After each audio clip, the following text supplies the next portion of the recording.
Good afternoon, everyone. Thanks for joining us today for SME's Smart Manufacturing Experience webinar, Start Small for Big Innovation. Today's webinar will showcase how bite-sized innovations, like modifying existing infrastructure, can help you accomplish major goals without investing in entirely new manufacturing systems. We will explore what a digital company looks like and how your company can begin the transformation of implementing today. Hi, I'm Carl Mitroff, Conference Manager, and thanks for joining us. Before we get going, just a few housekeeping items to talk about. You'll notice right away that your microphones have been muted, and if you have questions regarding the webinar functionality, there's a chat feature that you can type a question or a response in there. If you have any technical questions that you'd like to ask our speakers during the presentation, you're welcome to use the Q&A box. And of course, in the event of any technical glitches, we are recording this webinar and we will make it available on our Smart Manufacturing Experience webpage about 24 hours after today's webinar. Moderating today's webinar is Dr. Andy Henderson. Dr. Henderson is the founder of Hentech LLC, where he is helping manufacturers determine the best ways to apply advanced technology to their operations. He has over 15 years experience in advanced technology, data acquisition, data analysis, and process and systems modeling. In addition to growing up in a small family logging business, he held roles with Fortune 100 companies spanning from product testing and development to leading projects that transform manufacturing operations with advanced technology. Recently, he led the development of an AI-based analysis engine for manufacturing at Pramo. Andy is also an active advisor to SME and sits on our Smart Manufacturing Experience Committee. Thank you, Andy. Joining us this afternoon is Andrew Johnson. Andrew is an entrepreneur, inventor, business owner, and founder of Self-Aware, a smart manufacturing company attempting to redefine industrial supply chains by leveraging RFID technology, the internet, and the power of data. Please welcome both Andy and Andrew to today's webinar, and I'll kick it off to them. Thanks a lot, Carl. As Carl mentioned, I'm Andy Henderson. I've had the opportunity to hear parts of Andrew's story, and I'm excited today to get to hear his presentation. Looking forward to it. And as Carl mentioned, there's the potential to ask questions via the Q&A feature in the chat, and I'll be keeping an eye out there. Probably the way we'll run the format is we'll let Andrew go through his presentation, and then I'll kick off the Q&A session, and I'll look for questions there and pose them up to Andrew. So thanks, everybody. Looking forward to it. Over to you, Andrew. Thank you, Andy. Appreciate it. So hello, everybody, and welcome. Hopefully today you'll get some inspiration from a story like mine.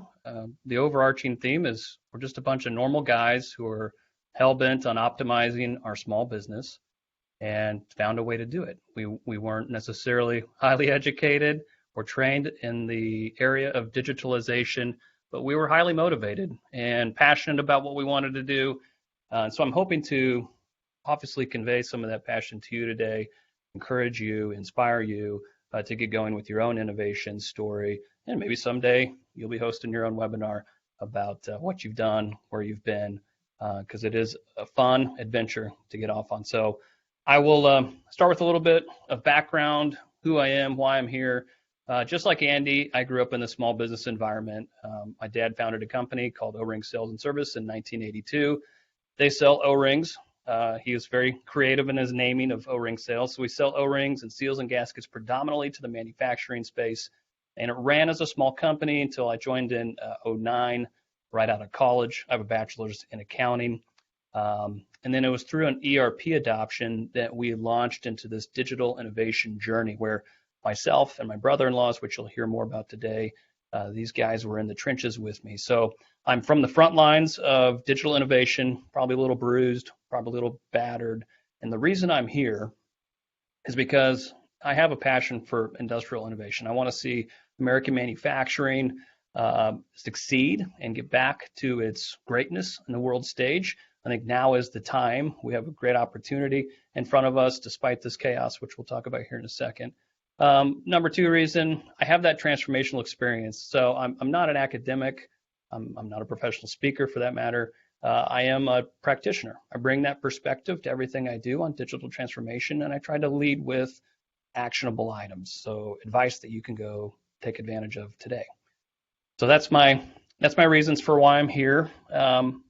Want to just spend one slide, next slide please, on this opportunity that we have.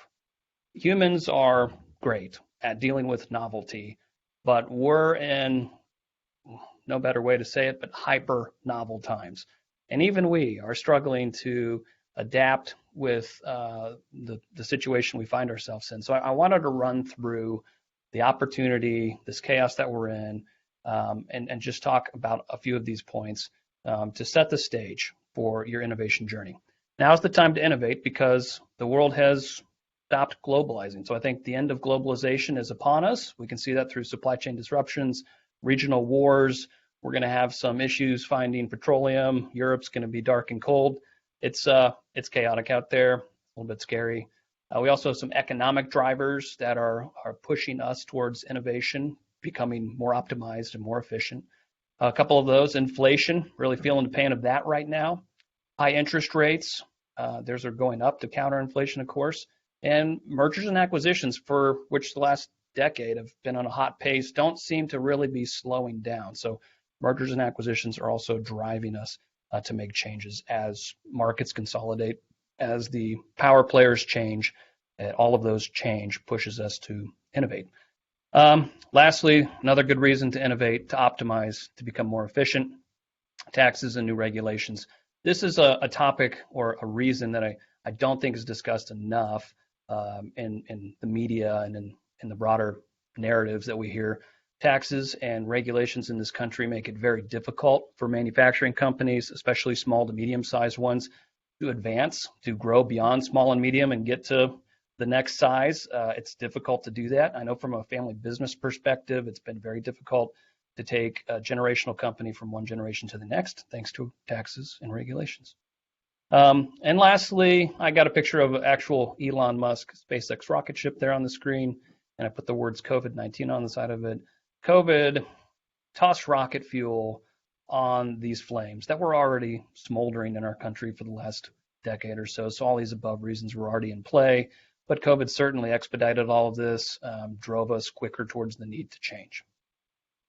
So next slide. The good news is, I really believe that history has shown us that chaos can breed opportunity.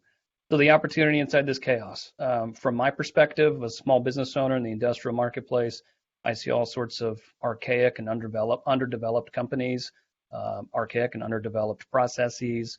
So there's lots of room in process automation for the manufacturing space, lots of need for better WMS systems, more integrated work in process, robotics, job costing. A lot of this, I think, in the future is going to be innovations and a modular plug-and-play perspective that will hopefully plug into our ERP systems, because ERP and MRPs have developed to become so broad that they're kind of good at everything and great at nothing. Hopefully the process automation pieces, the WMS, the work in process, we can innovate, create better versions of those, and hopefully plug them back into our ERP. Another opportunity, B2B apps, any business that is business-to-business application that promotes traceability, visibility, and transparency, especially in supply chain, I think has a bright future. There'll be lots of innovations in and around that. And then remote work, there's another way to get around that. COVID's probably completely changed our landscape. The need for remote work, remote monitoring, remote data collection, that's obviously growing and is going to continue to grow. So there's our opportunities ahead of us. How do we get there? You've probably heard this too much, but it is a nice phrase, digital transformation.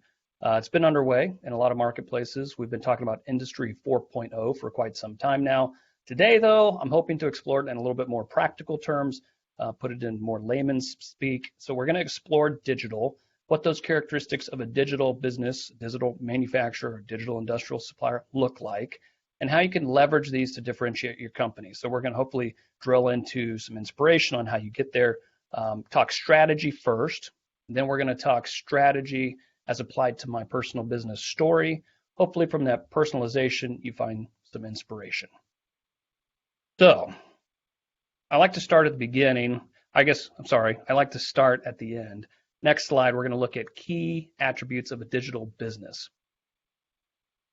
At the end of this process that I'm about to lay out to you, which is really an incremental innovation strategy and story, if you make it to the end and become this digital biz, from my perspective, this is what you will look like. This is what I look for when working with manufacturers. Try and learn where they're at in their digital innovation journey. If they've made it all the way, okay, they have, number one, the capacity and the desire to optimize from the top to the bottom. That means from the CEO to a worker at the back dock door, everybody has a desire to optimize and the capacity to do so. Now, capacity is probably the bigger word here, the bigger key.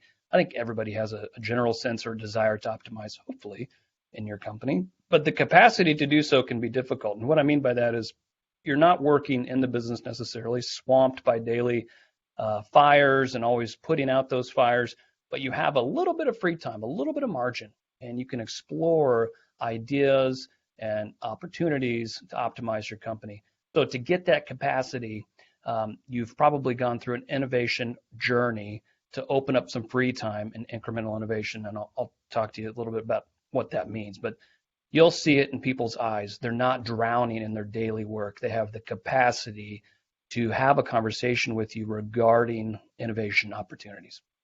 Number two, the company, the organization has a clear handle on their data. They don't just know where their data lives. They know how to slice and dice their data, how to integrate their data, how to push their data to other companies, and also how to receive data from other inputs. Number three, they have high levels of internal efficiencies, automation throughout. This could be all sorts of automation: robotics, process automation, people automation, data automation, phenomenally automated analytics. You'll see all of this. Number four, programmers on payroll. If they're truly digital business, you'll have a programmer either contracted or on full-time payroll, somebody who can not just write basic computer code, but knows your legacy code, what ERP or MRP you're running on, knows that well. They will be that kind of Gandalf wizard type when it comes to programming and speaking the language of your ERP, MRP. And then lastly, this is kind of where you graduate from being a digital innovation journey to graduating to be a fully digital biz. You have the ability to go B2B. That is, your external innovation ready. And I'll explain what I mean by that here in a second. But first off, that's where we're going. Next slide, please.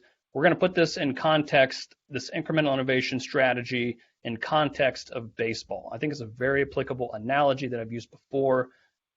This is coming from a movie, but it's actually a true story, with the Oakland A's baseball team, where their manager, Billy Beane, in this case played by Brad Pitt in the movie Moneyball, decides to look at baseball from an analytical viewpoint instead of the old way, which was just to basically stare at players as they're hitting the ball and determine if they're going to be good hitters or not. So the Oakland A's started to use sabermetrics or statistical analysis to look at how to get around the bases.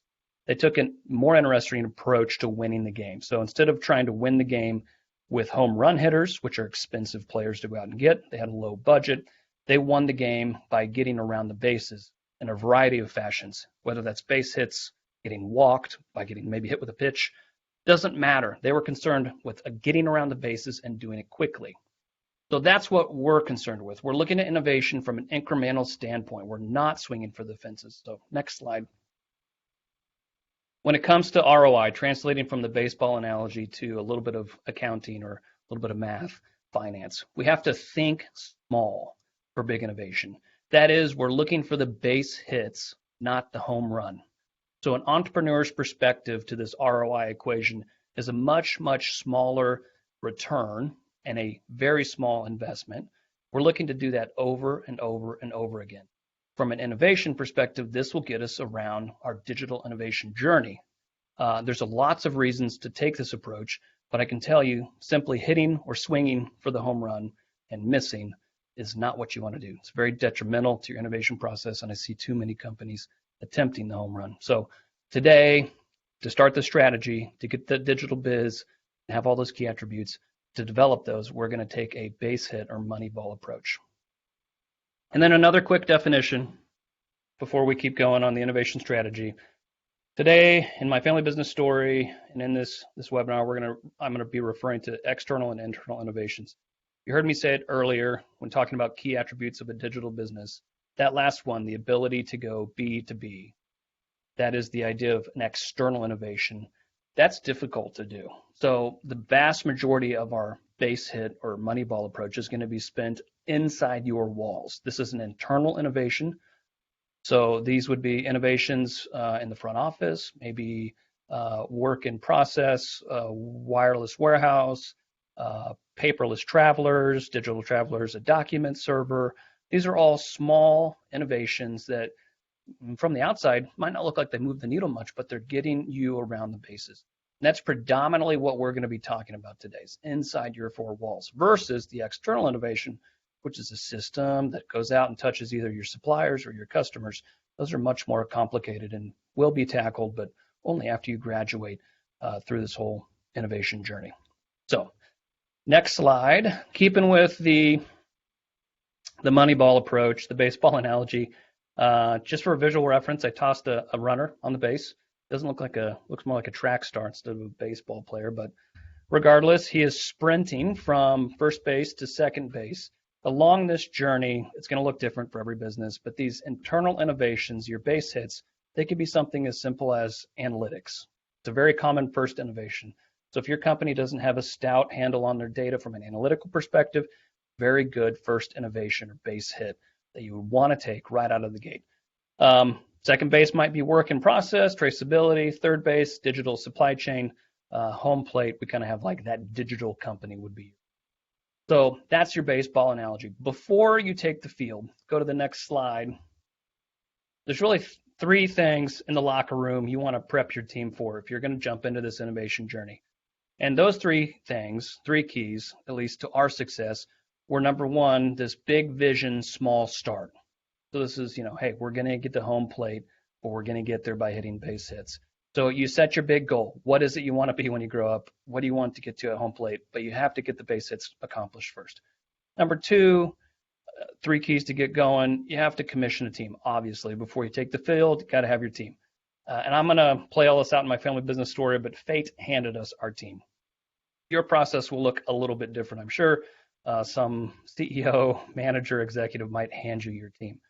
I guess that might be fate too. But lastly, you need to become very self-aware. So the team that gets commissioned needs to become very self-aware of the individuals on the team and also the business itself. Where is this business and its innovation journey? Be very honest. I'm going to put this into personal context terms here in a second. So next slide. You got your big vision. You got your small start. You got a team commissioned. You're about to take the field. You've become self-aware. You know what everybody's good at, what everybody's bad at. You've got to know each other.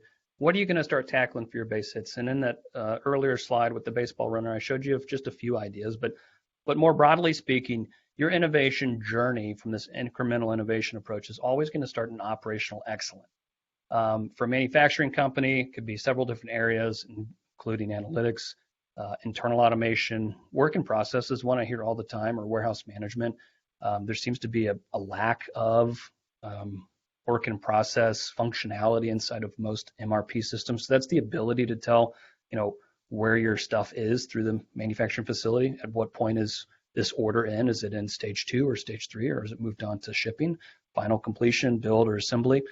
Another one I don't think it's talked about enough is digital face. And so to me, that digital face is your marketing, your sales teams, and the ability to tell the story of your company and what you do well. So all of these are just ideas of where you can start your digital innovation journey, what might fill out this first, second, and third base that you're working towards. But all of it's going to be in context of operational excellence. So next slide. Just to take this a little further from an inside out operational excellence approach, just to toss some ideas out there.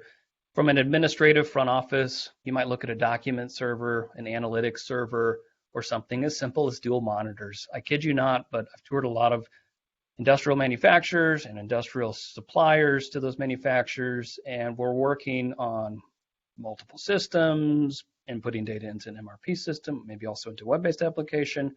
And the folks that are doing all this data entry have one tiny little monitor.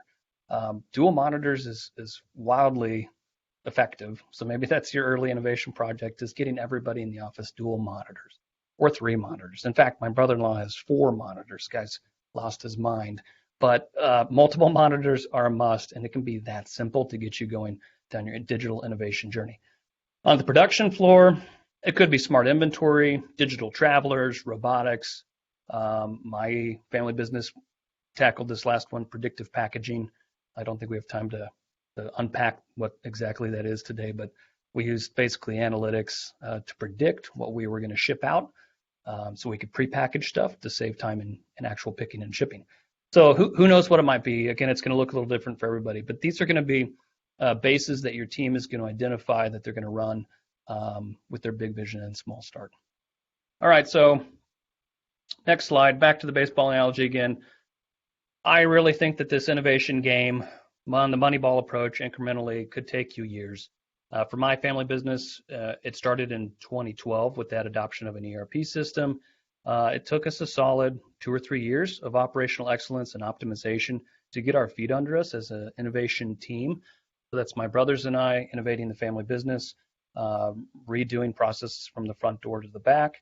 It was not necessarily fast. I guess we were probably moving pretty fast. In a large organization, it could take even longer. So not something overnight. It takes time, and that's important to give yourself a nice budget of time. So when we got to this third base and we're sprinting towards home, in our digital innovation journey, we had started to run into more complex innovations. They were still inside of our 4 walls, but they're impacting processes and needed all sorts of software, hardware, sometimes middleware, that's software that talks to both hardware and other pieces of software. And we were dealing with new user interfaces. We had developed some mobile apps.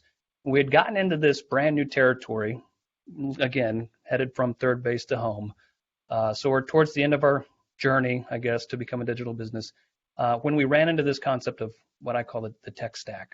This is the last thing I really want to talk about before we translate this back into my family business journey.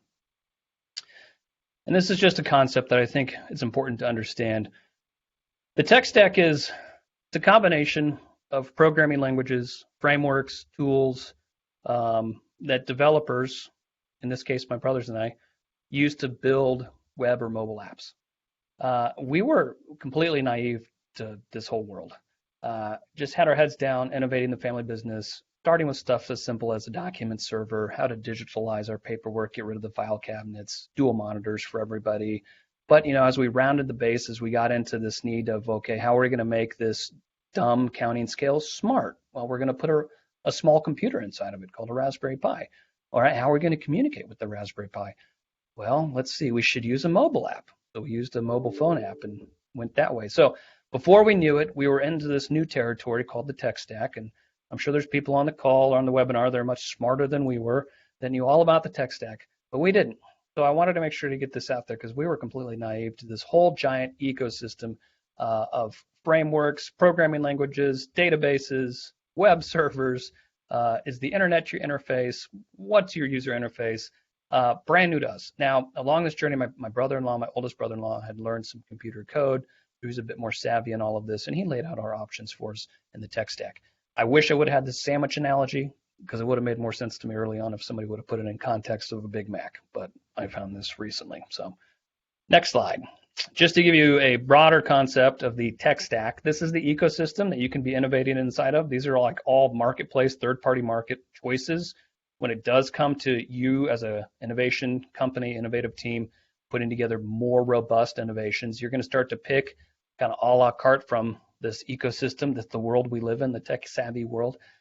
This tech stack is going to consist of software, hardware, and maybe even ecosystems like platforms that you can exist in. Some of it's off the shelf, a lot of it's plug and play. It's quite approachable. Again, normal guys, we approached lots of these different applications and began to play with them, use them, learn them, watch YouTube videos on how to use them. Lots of them are very scalable and integratable. So from the mobile, and I just grabbed this off the internet, but you can look at just a vast array of analytical applications, user acquisition, user engagement, monitoring applications. API layers are important. That's application programming interface. That's how you talk from one computer program to another. UX, geolocation, attribution. I mean, honestly, staring at it's a bit overwhelming, but my point is you have a lot of choices, and this will be used later in your innovation approach where normal people without a tech background can actually approach technology in a plug and play format and make some really cool things. All right, so next slide. After you play around in the tech stack for a while, then your team will be ready to make that external leap. That's where you have the ability to innovate and create opportunities for services and value and differentiators with either your suppliers or your customers. But I will caution you, going from an internal innovation strategy to an external innovation, that's a big leap. And there's all sorts of concerns in and around data. Who owns the data? Who secures the data? Where's the data stored? What happens if we part ways? Who gets the data? System uptime's another one, remote maintenance, system integrations.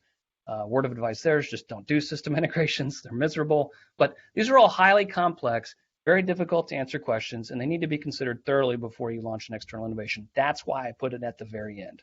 It's something you won't do for a while because it's terrifying and expensive. So, next slide. When you look out in the world, there are some pretty cool innovations all around us, and I'm sure you can think of several off the top of your head. One of the innovations that I was impressed with came out at about the same time my family business was launching our innovative external innovation called Shelfaware, which we'll look at here in a second. But at the same time we were releasing Shelfaware to the industrial marketplace, Amazon, retailer, the retail giant that we all know and love probably, was releasing something they call Amazon Go, which is now licensed under Just Walk Out. And if you travel for work, you may have seen this in airports, but it's essentially an autonomous convenience store. You can walk into this Amazon Go convenience store, buy your lunch, your soda pop, your bag of cut up carrots with ranch dip, and just walk out, and it charges your credit card. So it's very fascinating. It's based on a bunch of software and hardware. Credit card ID, that's how you get in there. So you got to have an Amazon account and a credit card. Vision system, so they're using cameras staring at retail products to know what you've grabbed off the shelf. And then there's potentially some IoT, perhaps RFID, and they won't really say because they haven't released all the juicy details on how it works necessarily. But from what I can tell, there's probably some IoT aspects involved. And then deep learning and analytics. So it's a very impressive convenience store system, technological forward, where you walk in, grab what you need, walk out, charge your credit card. So next slide. It's hard to believe that a bunch of average Joes, like the guys you're looking at, these are my brother-in-laws and my dad, could invent something even remotely similar to Amazon Go. Again, no tech background. Actually, one of us was a college dropout. I won't name names, but one never completed college. I did a bachelor's in accounting. We got a mechanical engineer, actually very highly educated. And then my oldest brother-in-law, who I mentioned, writes computer code. He's our primary coder, programmer. He was a master's in physical education, wanted to be a coach, didn't work out, ended up packing boxes for my dad early on in the warehouse, and then joined our executive or innovation team. So bunch of average people. We took these 3 keys to executing, and I'm just going to kind of put our personal spin on it. So big vision, small start. We had the 15-15-15 plan. And I'll kind of tell you what this was, but we wanted to grow our small industrial distribution company, again, supplying the manufacturing space with O-rings and gaskets. We wanted to grow it to 15 million in revenue, which is a lot of O-rings. 15 million in revenue, 15 employees with 15,000 square feet single location. So that was our big vision, and we had a small start to that. So our big overarching goal, 15-15-15. It was a growth strategy with 2 limiting factors, employees and square foot. So that limited us on some constraints there. It was a growth strategy highly bent towards optimization or efficiency. We commissioned a team, sort of. Actually, fate gave us that team. So again, fate handed us my brother-in-laws. I guess my sisters did a great job because these dudes are solid. They're all fairly entrepreneurial in their mindset. They're very different than I am, but we all filled these roles wonderfully. And early on, we took a personality test, and I think the key thing we learned there was what we were all really bad at. But that's key, is knowing what people are bad at, because everybody knows what they're good at. So fate gave us our team. Our team meshed really well. We got to know each other very well, became self-aware, and then worked with my dad and our current employees to become aware of what our company did well and what it didn't do well and what we were going to optimize. So next slide. Our home plate for us, our external innovation was a product, a service to our customers, which are manufacturers, called ShelfAware. I'm now the CEO of ShelfAware, but I was just a no-ring sales guy a couple years ago. And this grew out of this family business. And so we saw a need in the industrial space, and it was a need around innovating a vendor-managed inventory. And we had several years of experience now innovating inside the family business, working our way around these bases with an internal innovation strategy. So we had the chops, the experience. We'd failed enough now at this point, learned from some mistakes. But we could put together what we thought would be a great solution for the industrial marketplace to offer to our customers, drive value into their organization, while also making our lives easier. We're basically looking at a better version of vendor-managed inventory. So ShelfAware is a supply chain automation platform. It equips suppliers to offer next-generation vendor-managed inventory to consumers. We can work anywhere in the globe because it's web-based. Internet is our vehicle for data exchange. And it focuses on radio frequency technology to track product movement on the factory floor. So that's our data collector. So there's a couple different aspects of the system over there, but it's basically a bunch of Zebra label printers that not just print labels, but they also encode those labels with radio frequency information so we can scan them on the move. We deployed a scanning station at a gearbox manufacturing customer of ours as a beta in 2015, and basically just grew this thing organically, inventing it, had lots of intellectual property. We have some patents on the system, and here we are, a bunch of average guys utilizing this plan, this strategy to deploy a system external of our organization to drive value into our partners' companies. So it certainly is possible. Next slide. So I'm going to spend a couple seconds on this slide, maybe a couple minutes, because it's important. It shows how you can take this approach. We didn't build this thing, ShelfAware, from the ground up. We did take advantage of lots of third-party offerings inside that tech stack to make ShelfAware a reality. So I'm just going to kind of click through these. There's 9 little bubbles we're going to highlight. This is the ShelfAware business model. And I guess to get your bearings on this diagram you've never seen before. On the left side of your screen is a collection of suppliers. Those are 3, in this case, unique suppliers. There's a little icon on the brown box next to each supplier. The first one looks like a paint can. Second one looks like some gears or sprockets, and third is probably some fasteners. So these are industrial suppliers who are seeking to supply an industrial manufacturer. On the right side, that'd be the consumer. And we're going to walk through how ShelfAware works just as an illustration of how you can approach the tech stack, employ or deploy third-party applications, lots of hardware like from Zebra, to create an ecosystem that, again, drives value from an external innovation approach to make business more optimized, make data more available, and help you collaborate with your partners. So go ahead and click through the first 1 or 2 there. So first 1 or 2 are up in the cloud. So it's built inside the Google Cloud, which is an ecosystem. There's a lot of them out there. You could go with Amazon Web Services, but we chose Google. And that's where the ShelfAware web-based application lives. Our analytics are in there. Our database is housed in there. It's where we collect our data. It's where we communicate with both parties, the suppliers and the consumers, through this web-based application. And then number 3, 4, and 5, they all live at the supplier's location. So each supplier is going to have a piece of software that runs native to a Zebra label printer that prints and encodes RFID smart labels. We didn't actually build the print spooler. That's provided by a company called Bartender.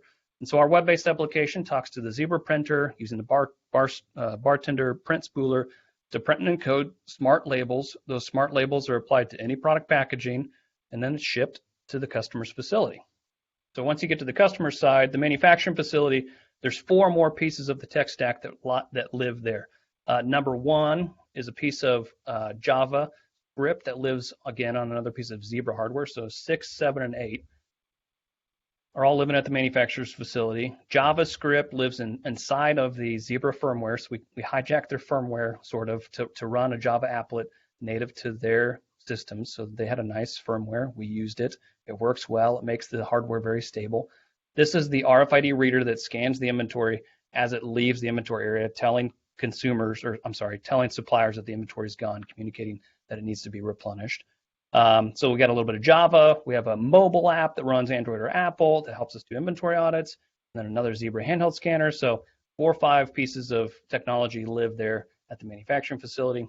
The inventory data gets tracked, gets consumed.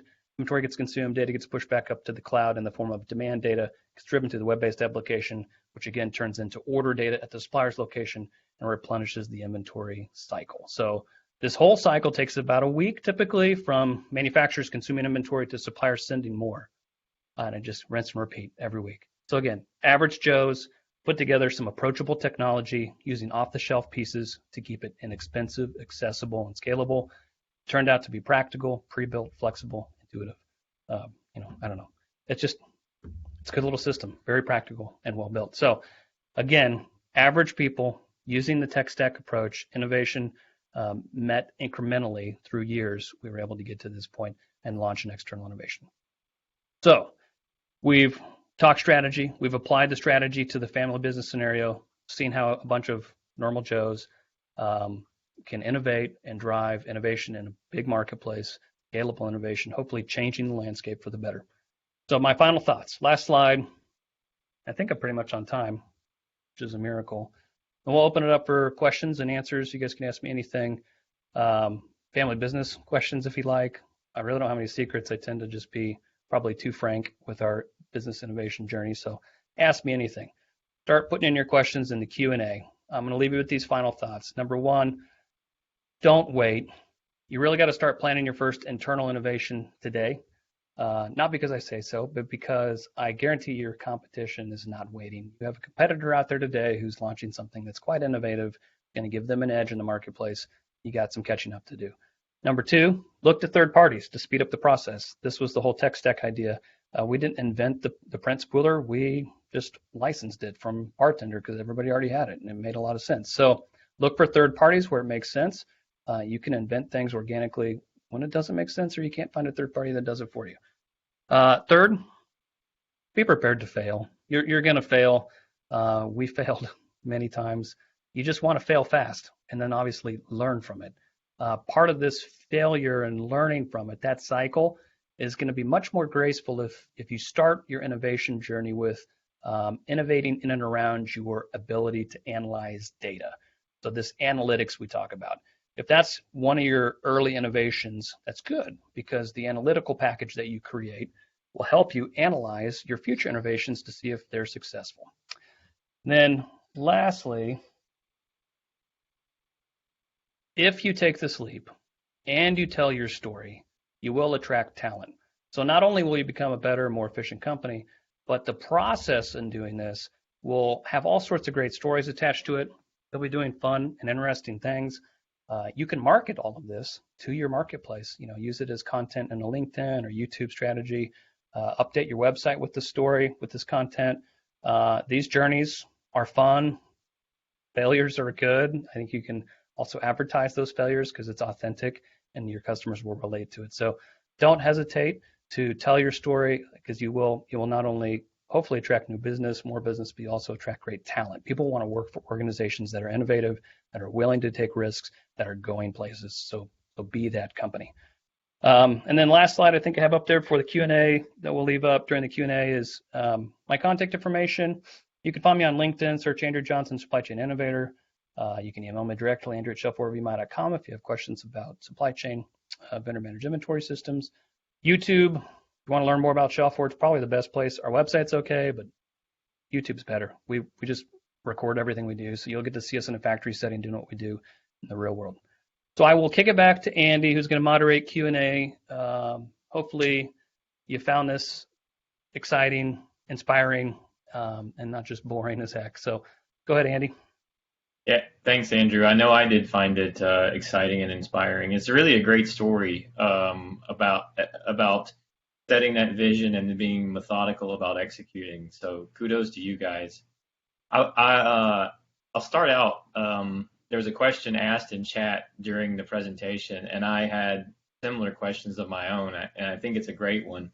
I apologize in advance for butchering your name, Mateucci.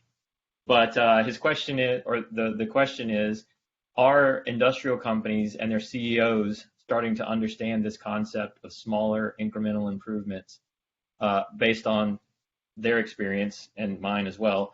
The funding budgeted for digital projects was typically focused on large projects to get those large ROIs. What's been your experience as you're taking this message out and as you're trying to encourage your customers, the folks that you're working with, in taking this approach? What's been their feedback? What have you?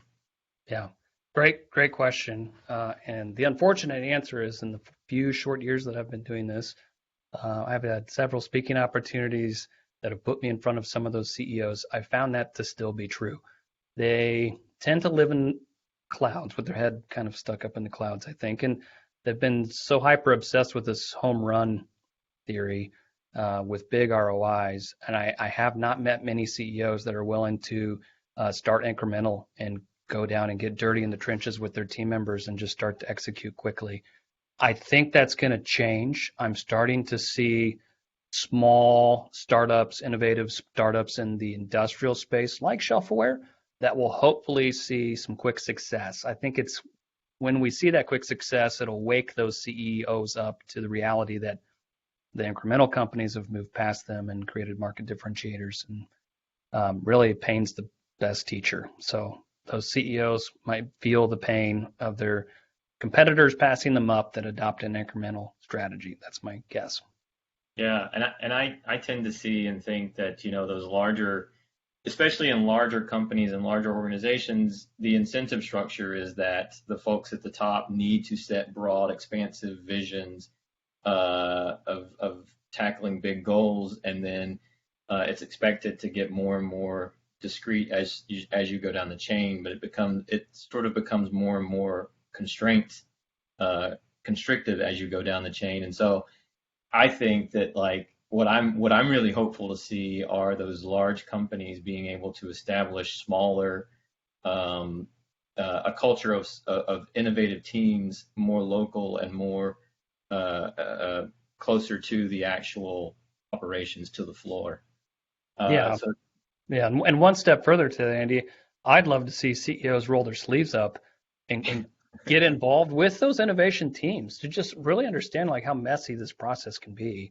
Yeah. And on paper, some of the innovation looks so clean. We're just going to pull out the shipping process and replace it with this modern paperless version. But then when you get into the weeds with the team, you'll learn that it's so interwoven and interconnected with all these other things. And to me, I'd love to see CEOs, CFOs, any C-level or managerial executives get more involved in the actual day-to-day process, because it's very eye-opening.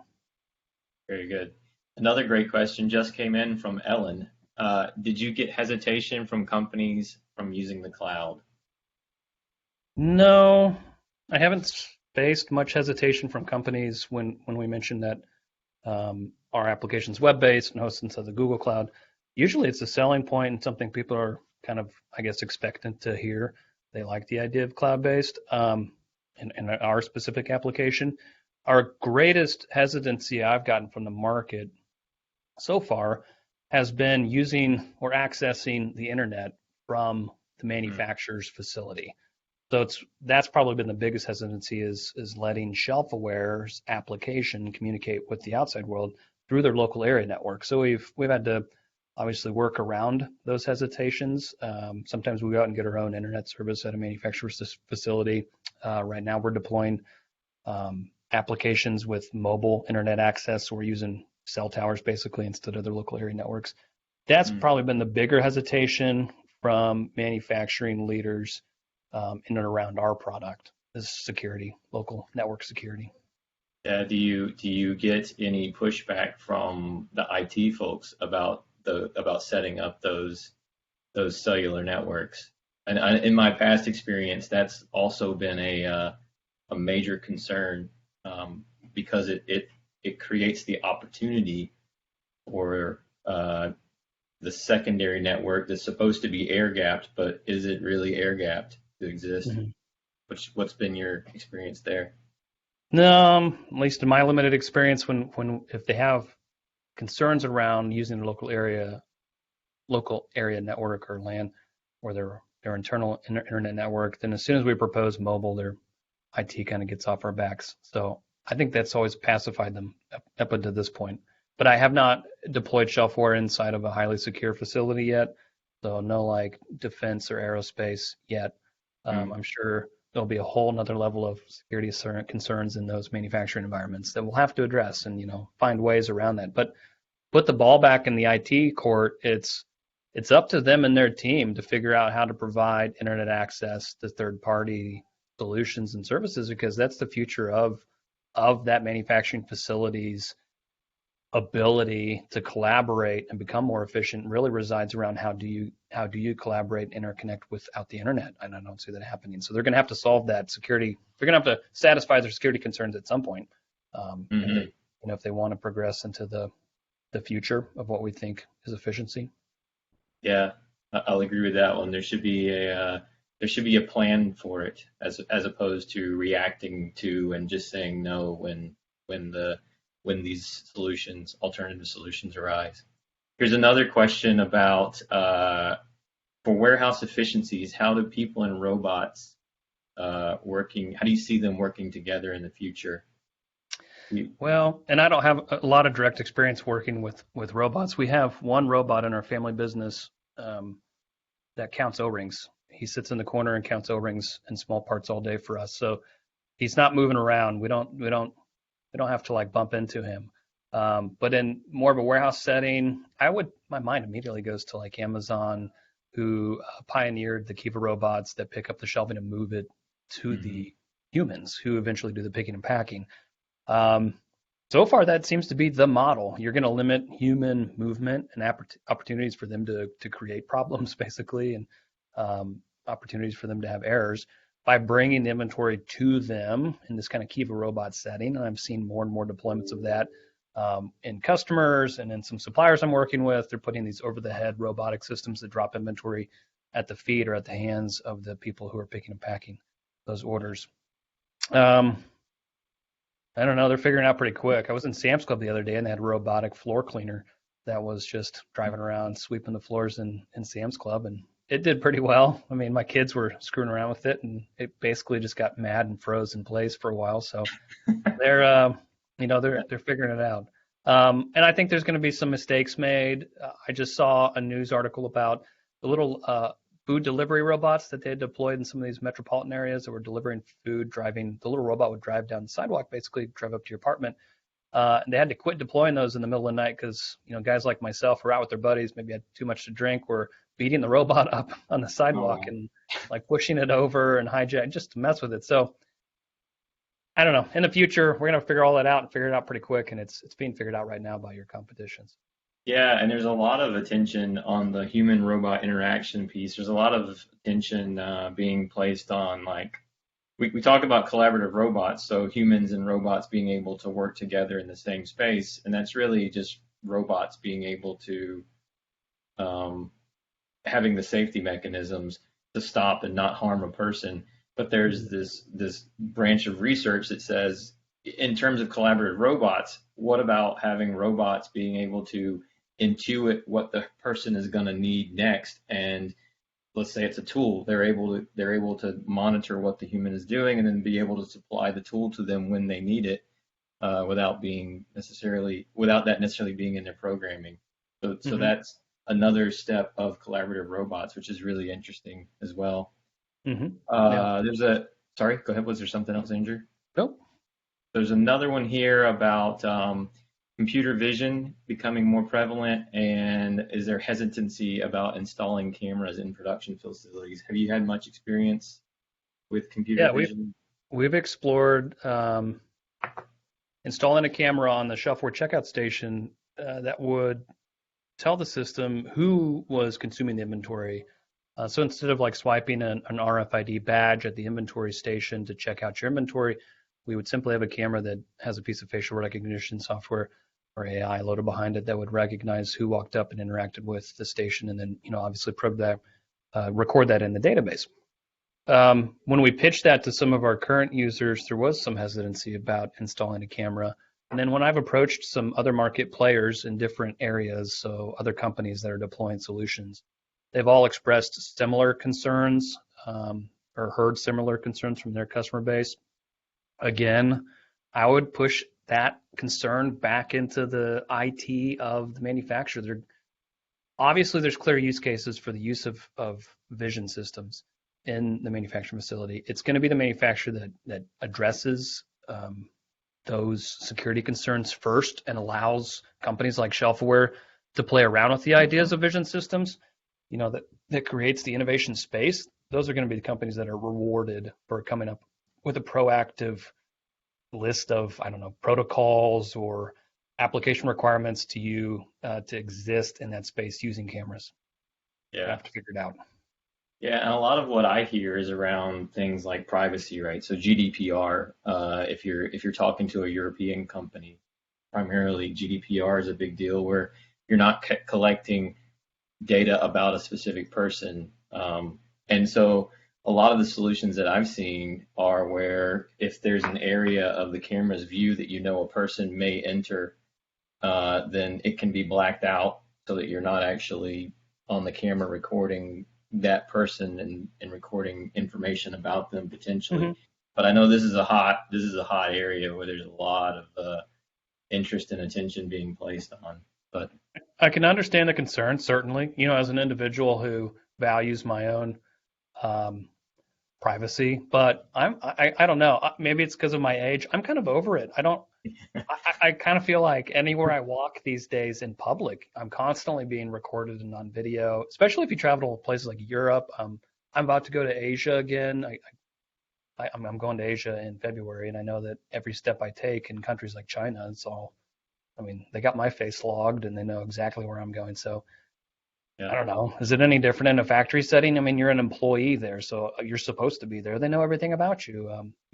How that's related to what you do for your job, I don't know that would be too concerning. But again, I obviously the companies that allow for those solutions to be played out, in a beta format will be the ones that win. I think early adopters are key. Yeah, it'll definitely be interesting to see where it all goes. Another couple of questions that I had as you were going through, could you state off the 15s again, the 15 plan? And the first one was revenue, I believe, 15 million in revenue. What were the other? Yeah, so the revenue piece to our long-term goal that's everybody has that goal. You're sitting around drinking a beer late at night and I want to get to this revenue mark. But the other two weren't they were growth oriented, but they're limiters to the resources we could use to get to 15 million. We wanted to limit it to a single industrial space that's 15,000 square feet, single space. The reason for that was lots of industrial distributors grow through acquisition and also grow through branch location expansion. So if you want to go sell more parts in another city like Indianapolis, and of course you'd open a branch location in Indianapolis and then maybe eventually open one in Chicago. We wanted to grow across the country with market sales and consumers across the country, but without branch locations. The number 315 was 15 people. We wanted to limit our headcount, and it's not because we don't like people. We just knew that people were expensive and are usually part of the problem in a lot of ways. And so where we could limit people and be more efficient, that's what we were leaning towards. Oh, fantastic. Yeah, thanks again. And you said your home plate was Shelfaware. Mm-hmm. If I heard that statement correct. Mm-hmm. Correct. So, yeah, the idea of an external innovation, that was home plate. So how accurate and detailed was that vision before you started your sprint to first base? Mm-hmm. Not Like very accurate. No, Yeah, okay. that's a great question. So we started sprinting before we even knew what second and third were. So as soon as first base materialized, we were off to the races. And that's key. I think speed is key. But we didn't have, people spend so much time planning, they hardly ever get into the execution. So plan first base, get it on the board, and run. While you're running to first, okay, that's when second materialized for us. And then when we're running to second, that's when maybe a potential third base materialized. Shelfaware, we had no concept of that when we were running those bases until somewhere around, we're rounding third, headed towards what's next for us, and that was all of a sudden Shelfaware. So hindsight's 2020. I can tell that story with lots of clarity, but if you go back 5 or 6 years ago, it was definitely a bit chaotic, and that tends to be the reality of the innovation process. Yeah, it's been similar to my experiences as well. That you got this vague idea of what you're aiming for, and then you can have a sense as you're on the way to first. Am I still on the right trajectory? Am I still heading in the right direction? Because that's the risk, right? Is that if it's not well enough defined, you could start working on the thing that feels right, but then you Hmm. come to realize a couple years later, or sometime later. Hopefully, it's not a couple of years, but sometime Hmm. later, that you've been actually running in the wrong direction. Hmm. But Yeah, and it's a very like real fear of mine and fear of ours was that exact scenario because naturally, but the definition of entrepreneur, or innovator is somebody that's doing something that nobody else is doing. So you really in the marketplace have no way to gauge on whether you're headed in the right direction because if you're really an innovator, you're so far out in front that there's nobody to compare notes to. There's nobody running alongside you.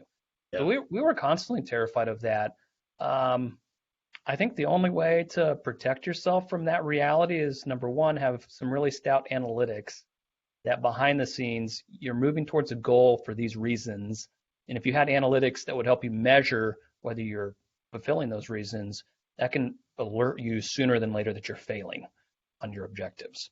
hmm So that's key. The other key is just to have a lot of I don't know what the word is. I want to say like mentors, but people outside your organization that kind of have that 10,000 foot view. They know your market, they know you, they know the company, and they generally know lots of general things about you. And they're smart people. If you can run your idea past them and vet it, with those advisors, I guess is probably a better word, that can hmm be very helpful. yeah, that's good. I think we're getting close to time, but I want one more question here.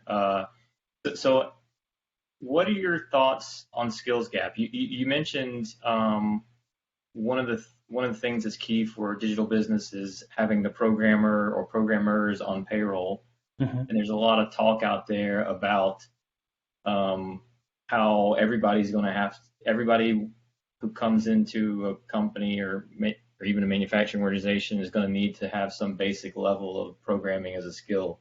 Hmm. What are your thoughts on how manufacturers should be thinking about the skills gap that exists today and overcoming it, whether that be building those skills internally or leveraging the skills of partner or Hmm. just in general? What are your thoughts on the skills gap?